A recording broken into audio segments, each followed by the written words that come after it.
पूछने लगती हैं, हे स्वामी, आज मेरे मन में कहते हैं, हे प्रिय, तुम्हारे मन में जो भी कुछ है आप मुझे बताइए। शंका हो निसंकोच होकर मुझे से पूछो। तुम्हारी हर शंका का निवारण करना मेरा कर्तव्य है। देवी सत्यभामा बड़ी ही प्रसन्नता से पूछने लगती हैं, हे प्रभु, आपकी हम तीनों पत्नियां पहले आपको भोजन कराती हैं, फिर भोजन करती हैं रहती हैं, किंतु हे प्रभु, क्या पत्नी को पति के साथ अथवा पति से पहले भोजन करना चाहिए?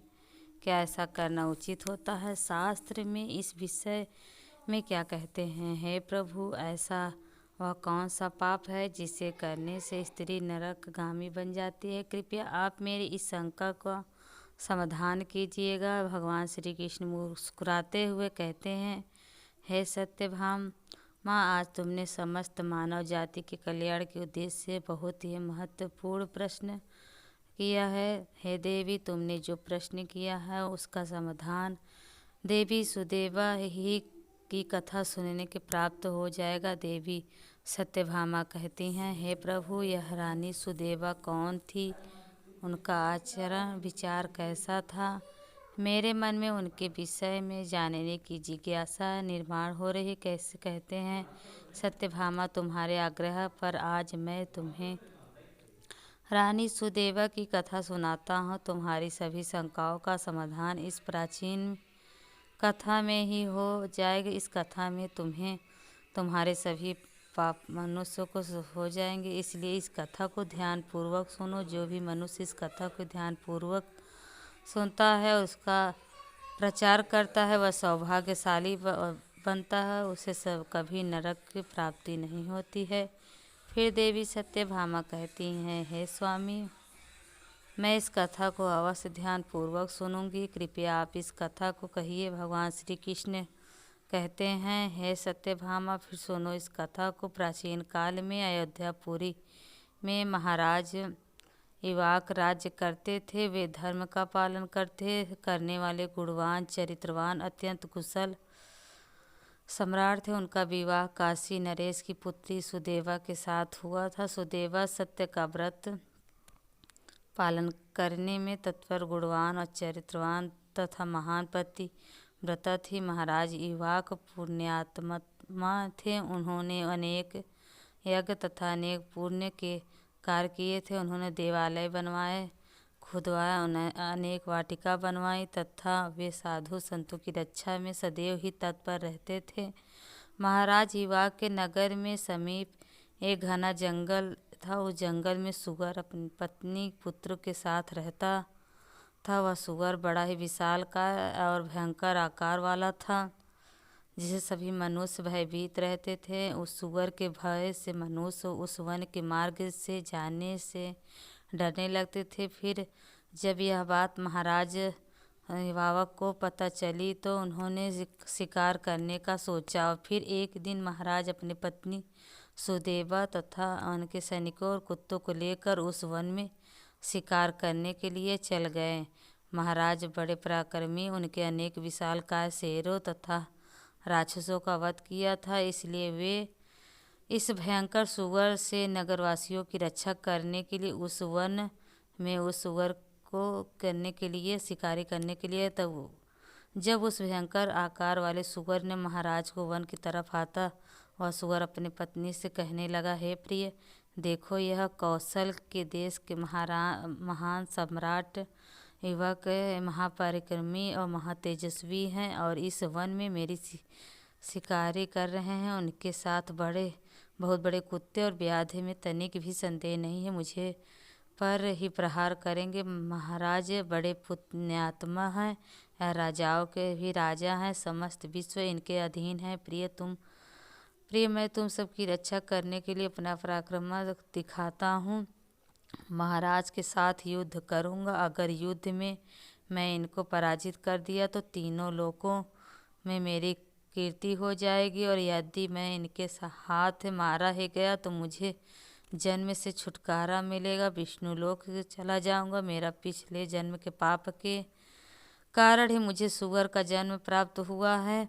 प्रिय तुम मेरा मोह छोड़कर हमारे पुत्र का और पुत्रों का लेकर पर्वत की गुफा में चली जाओ। अब समय आ गया है कि मैं अपने पूर्व जन्मों के पापों से मुक्त हो जाऊं। जब महाराज के बाढ़ मेरे शरीर को घायल कर देंगे तो एक एक बाढ़ मेरे पूर्व जन्म के पाप नष्ट हो जाएंगे। इससे फिर सूअर की पत्नी बोलने लगती हैं, हे नाथ, हमारे बच्चे आपके ही पराक्रम और साहस के कारण इस वन में निर्भर होकर विचरण करते हैं, कोमल कोमल फूलों का आहार ग्रहण करते हैं।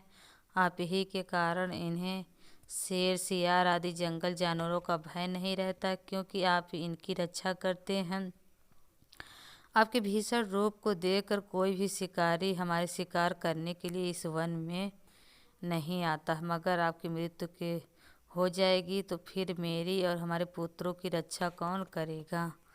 आपके बिना हम असहाय हो जाएंगे। पति के बिना मेरा क्या होगा? उत्तम सुवर्ण के गहने आभूषण वस्त्र पहनकर भी कोई भी स्त्री पति के बिना शोभा नहीं पाती है। पति से ही स्त्री को सौंदर्य शोभा प्राप्त होती है। आपके बिना मेरा जीवन भी नष्ट हो जाएगा। हे नाथ, हे प्राणेश्वर, आपके बगैर मैं जीवित नहीं रह सकती। नाथ, मैं सच सच कहती हूँ कि आपके साथ यदि मुझे नरक में भी डाल दिया जाए तो मैं खुशी खुशी आपके साथ चली आऊँगी। इसलिए आप महाराज के सामने मत जाइए, आप भी हमारे साथ पर्वत की कंदर में चलिए। हम वहीं छिपकर बैठ जाते हैं। आप जीवन की इच्छा छोड़कर अपनी पत्नी और पुत्र अकेला छोड़कर जा रहे हैं, इससे आपको क्या लाभ होगा? फिर वह सूअर कहता है, हे प्रिय, तुम वीरों के धर्म को नहीं जानती हो, इसलिए ऐसा कह रही हो। यदि शत्रु वीरों को ललकारा है, युद्ध के लिए निमंत्रण देता है, तो वीर पुरुष को लोभ और भय से कायर भांति ऐसे छिप कर नहीं भागना चाहिए। ऐसे पुरुष 1000 युगों के लिए डालकर पकाया जाता है। वीर पुरुष अगर शत्रु का सामना करता है और लड़ते हुए वीर गति को प्राप्त होता है तो उसे मृत्यु के बाद दिव्य लोकों की प्राप्ति होती है। और आज महाराज इवावक हमारे पास युद्ध करने के लिए आए हैं, वे हमारे अतिथि हैं और अतिथि का अनादर नहीं करना चाहिए। अतिथि का अनादर साक्षात भगवान विष्णु का अपमान होता है, इसलिए उनके साथ युद्ध करना मेरा कर्तव्य है। फिर वह सूअर की पत्नी बोलती है, हे प्राणनाथ, ठीक है, यदि आप महाराज के साथ युद्ध करना चाहते हैं तो मैं आपके साथ रहकर आपका पराक्रम देखूंगी। इतना कहकर उस सूअर की पत्नी ने अपने पुत्रों को कहा है, पुत्रों मेरी बात सुनो, आज युद्ध भूमि अतिथि आए हैं, उनका सत्कार करने के लिए और उनसे युद्ध करने के लिए तुम्हारे पिताजी जा रहे हैं, उनके साथ मैं भी जा रही हूँ। इसलिए तुम सभी ने भाइयों को लेकर पर्वत की गुफा में जाकर छिप जाओ। महाराज इवाक बड़े बलवान हैं, वे इस युद्ध में हमारा संहार कर डालेंगे, इसलिए तुम लोग यहाँ से भाग जाओ और अपने प्राण बचाओ। फिर वह सूअर के छोटे छोटे बच्चे बोलने लगे, माँ, जो पुत्र अपने माता पिता के संकट में छोड़कर भाग जाते हैं वो महापाप होते हैं, उन्हें घोर नरक में भी डाला जाता है। जो निर्दयी पुत्र अपनी माँ का दूध पीकर उसे दुख में छोड़कर भाग जाता है, जो पुत्र अपने बाप को विपत्ति में देखकर छोड़कर चला जाता है, वह कीड़ों से भरे हुए दुर्गंध युक्त नरक में गिरता है। इसलिए हे माँ, हम लोग आपको छोड़कर नहीं जाएंगे। फिर वह सूअर, उसकी पत्नी, उसके बच्चे सभी युद्ध के लिए तैयार हो जाते हैं और युद्ध की भूमि को निकल पड़ते हैं। सभी छोटे छोटे सूअर अपने माता पिता की चारों ओर से रक्षा करने लगते हैं। उधर महाराज इवक अपनी सेना के साथ उस स्थान पर आ जाते हैं और अपने सामने खड़े सूअरों को देखकर बड़े बड़े सूअरवीर योद्धाओं का सूअर का शिकार करने के लिए आगे भेजते हैं। वे सभी बलवान सूरवीर योद्धा में हाथ में तलवार और भाले लेकर सूअरों का आक्रमण करने लगते हैं। फिर सूअरों और राजा के सैनिकों के बीच भीषण युद्ध होती है। सभी एक दूसरे पर भीषण प्रहार करने लगते हैं। सूअर अपने दांत से सैनिकों को मारने लगते हैं तो सैनिक भालों से सुअरों को मारने लगते हैं। इस युद्ध में अनेक सुअर मर खप गए, घायल हुए और महाराज अनेक सिपाही भी मर गए और घायल हुए। अब केवल वह सुअर पत्नी, उसके कुछ 5-7 पुत्र ही बचे थे। अपने सभी पुत्रों को मारा। सुअर पत्नी भयभीत हो गई, अपने पति से कहने लगी, नाथ मुझे इन बालकों को लेकर यहाँ से चलो, नहीं तो हमारा वंश नष्ट हो जाएगा। कृपया हम सभी अपने प्राण बचाकर भाग चलते हैं, नहीं तो महाराज हम सभी को मार डालेंगे। फिर सुअर कहने लगता है, हे प्रिय, 2 शेरों के बीच एक सुअर पानी पी सकता है, लेकिन 2 सुअरों के बीच में एक शेर पानी नहीं पी सकता है। सुअर जाति में ऐसा बल दिखा जाता है, इसी कारण में सुअर भयभीत हो जाते हैं। अगर इस समय पर मैं मृत्यु के भय से भाग जाऊंगा तो मेरे सुअर जाति की प्रसिद्धि नष्ट हो जाएगी। इसलिए हे प्रिय, तुम हमारे बच्चों को लेकर यहाँ से चली जाओ और सुखपूर्वक जीवन व्यतीत करो। इतना सुनकर सुअर की पत्नी बोलती है, हे नाथ, मैं आपसे बहुत प्रेम करती हूँ। आपने मेरा आदर सम्मान करके, रति क्रिया करके, मेरी रक्षा करके मेरे मन को जीत लिया। आपसे मेरा मोह कभी नहीं छूटेगा, इसलिए मैं आपने